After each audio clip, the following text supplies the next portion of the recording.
This one yours?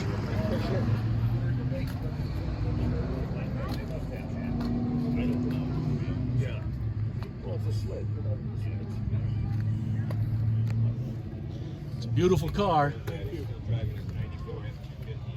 And it's got that Corvette styling on the back end. Exactly, it's Harley Earl car. Yeah. It's a beautiful car. How long did it take you to get it in this shape? Oh gosh, Long time, huh? yeah. I didn't do any of the work because it's so rare. Yeah, I bet.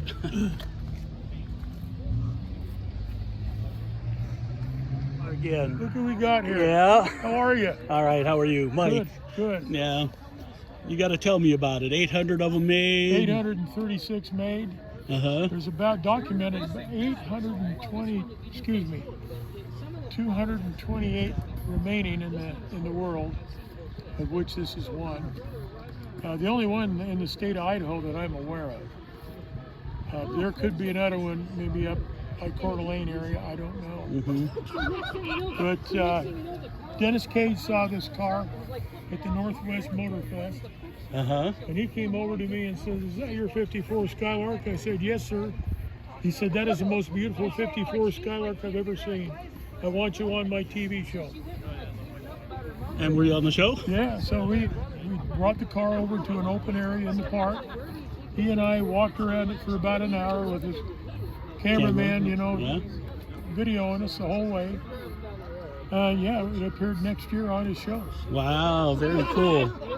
And you got, so when we talked last week, we were talking about the influence of Corvette styling on it. Yeah, if you look at the rear deck. Yep. Let me close And they go right, they're passing that semi, and they didn't pass it fast enough. And those cows will put their foot. It's a Harley Earl car. They'll just spray. So it's a Harley Earl design. Yeah. It's a convertible. And Harley Earl was the designer of the Corvette. Yeah. In fact, I got a picture here if I can find it. Don't Of this car drive, sitting next to a 58 yeah, Corvette. don't drive next to one of those big semis. You can look at the rear deck. Yeah, yeah, they don't, that's not good. I had one, they pissed all over me. Let's see what I find it. I've been chatting. There we go. So if you look at the rear deck on both of these cars, it's a 58 Vet. Yep. You see the similarities? Yep. Oh, you can tell right away. Definitely the styling cue. Yeah, this is a stainless steel spear. Mm-hmm. And in this car, they're just formed right into the rear trunk line. Yep. It definitely has the 53, 54 Corvette look, though. Sure does, doesn't it? Yep. And you bought this car online? I bought it on eBay out of St. Louis. It did not look this good, Yeah. but fortunately it had all the pieces and parts to it. And I hired a guy to restore it. He did a shitty job. And of course, We won't say his name. We won't. Well, he's out of business now. But the Bondo started cracking on it, so I Yeah. found a reputable body guy in Nampa, Antoine's, and he redid the body work. He did a wonderful job. It's a beautiful car. Ocean Mist Green, it's the original color of the car. Those are the original to the car too. Those little on the rear quarter panel. Mm-hmm. Those are pot metal, and they were really scarred up with salt scars. Uh-huh. They used salt on the roads. So I took them off and sent them back to a pot metal specialist, Paul's Plating, back east, and he charged me $1,000 to do 2 of them. Yeah. Gosh, you want to help me on this one? So, Skylarks for 53 and 54? 53 and 54. Then they did away with the naming, and they came back in 1960. In 53 and 54, they were top of the line. And they only made the convertibles. Is that- Skylarks were all convertibles. There you go. You want me to open up the engine? I was gonna ask, but I didn't want to interrupt. No, it's all good. You betcha. I had a 72 Skylark. Convertible?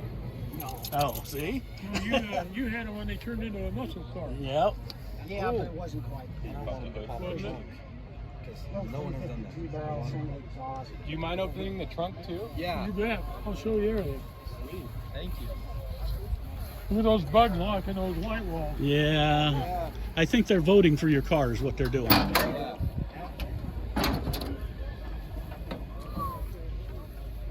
322 nail head. That's the Nail original to that car.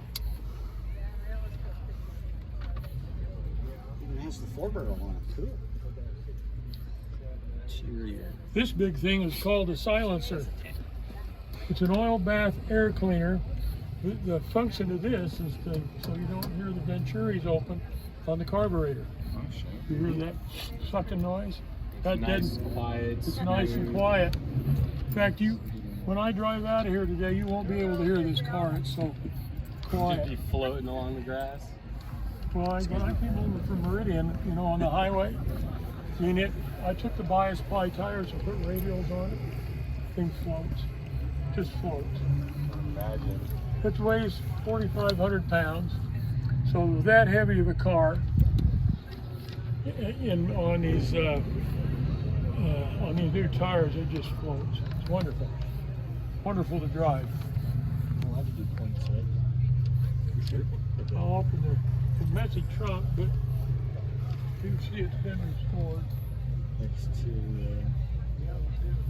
We're just looking for rust or any. Power steering. It's hard to be picky with a car this nice. Go ahead, take it away.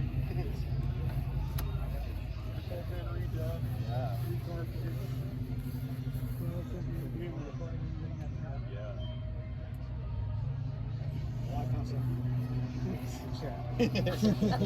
Spare tire. Spare tire, chair. I think another. And a Mustang bag. What is wrong with you? That's my dream car, and I finally bought it. I own that Fastback. GT500 KR, You should have just parked that somewhere on the side. K code. King of the road. King of the road. Yeah. They made that car only half year in 1968, and it was designed to compete against the Vettes and the GTOs of the day. And that engine, that Corvette engine, was actually made by a Ford dealer in Florida, Tasker Ford. He was tired of going to the drag strip and getting beat by Vettes and GTOs. So he, being a dealer, had access to all Ford parts. He made his own engine. And Ford found out about it, and they had him drive his Shelby. He had a GT500. He drove that up to Michigan, to Detroit, and they wouldn't let him leave with that engine. And then they started producing that motor for They cars. pulled for the about half engine. a year. They pulled that engine out, gave him a 428 Police Interceptor engine, which is what the GT500 came with. And then they dissected that engine, and that became the KR. Shelby found out that General Motors was going to trademark King of the Road from the Vette, but they hadn't done it yet, so he had his attorneys trademark it in all 50 states. And so he had to do something different with the GT500, so he dropped that Tasker engine in it and called it the Cobra Jet and King of the Road. And then that became the standard engine in the GT500s in 69 and 70. Can you do me a favor and close the trunk so I can show the chrome lining up on the You bumper? bet. Look at that. How sweet is that? Cars were art back in the day. Now Oh. they're just transportation. This is an awesome car. Well, what they used to do, I grew up in Salt Lake, and I lived up on the hill, and when the new car line had come out, they used to have these World War II spotlights, and they'd bring those into the car dealers. And they'd take black visqueen and they'd black out all the windows for the day. You couldn't get into the dealer, and they'd have the grand revealing of the new line every year, and they'd bring in those World War II spotlights, and they'd be going this way and that way to attract attention, and everybody, go to the dealer, and they'd have champagne and a cake, to unveil the new lines, because every year they were different. They were all different. It's not an updated grille or fascia anymore. No, It yeah, was a it's new car every a year. totally new car. What was your name? Terry Richards. Terry. Thank you, Terry. And so you go from this, into something like this. That's what, 60, What is that year on that wrist? Yeah, it's I'd have to ask 69. Easton. So, you know, that's in what, 54, 10, 12 more years down the pike. yeah.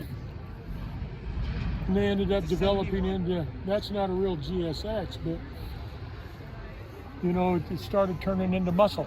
Yep. Thank you, Terry. You're Appreciate your welcome. time.